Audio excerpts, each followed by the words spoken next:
We're here at Quezon City Hall.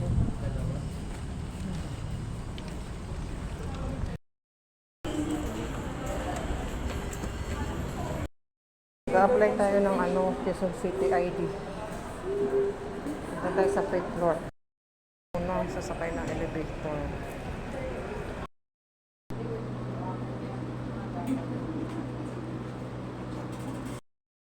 Ay, bakit ano to? Ay, wala ko ano. Ganda ng Quezon City Hall. Kuha na kami ng QCID dito sa City Hall. Maghagda naman tayo kasi nag-elevator na tayo kanina. So yun, ang bilis lang. Walang hassle. Basta't may record ka lang.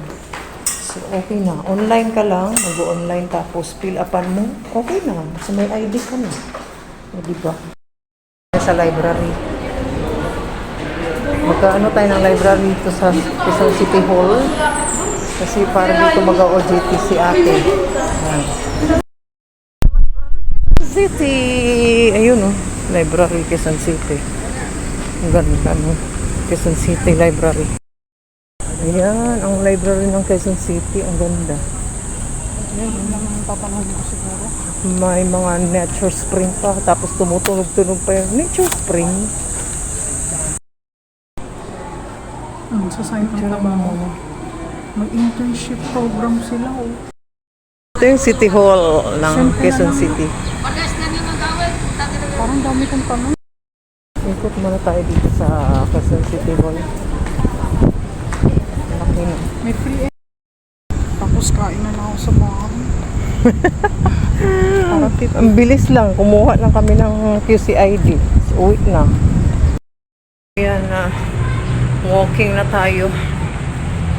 Hindi ko alam kung uuwi o ano kasi ang init. Grabe. Grabe talaga kainit. Ganun po kagrabe. As in, ang init. Init. As ang sakit sa ulo nakakatuyo. Ganun.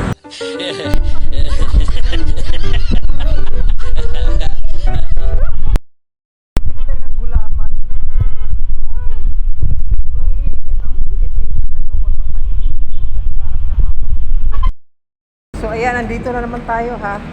Pabalik-balik na lang tayo dito ha. So, since nandito tayo sa City Hall, ayan, dito ulit tayo. Bababa tayo rito. Tapos yung pala sarado. Ayan Dito, ang makikita ang mga arts. Ayan, ang mga arts. Dito na kami dati, may mga vlog na ako rito dati. So ngayon, babalikan natin. Pero may nagbago! May nagbago, ayan sa gitna. Ito ayan Ito sa gitna. Banaag exhibit. Oh, okay. Oh, ito yung binago nila.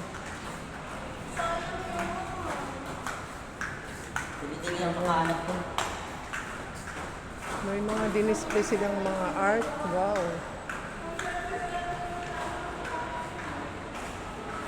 Galing, no? So, yan. Ito yung underpass ng Quezon City. Ang ganda.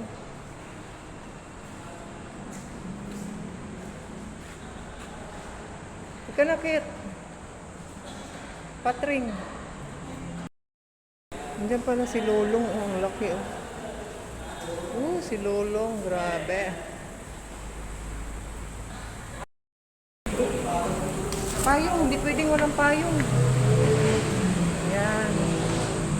Ito, paakyat naman tayo kasi tumatawid tayo ngayon. Alam ko maraming nakakaalam na rito. So, ayan. Ayan. Paakyat. Sa Quezon City Circle. Dito na kami kanina, nandun kami sa harap ng Quezon City Hall. Ayan. Tapos andito na kami sa harap ulit. So, yan. Dito sa pinili na ang init. Ang init talaga.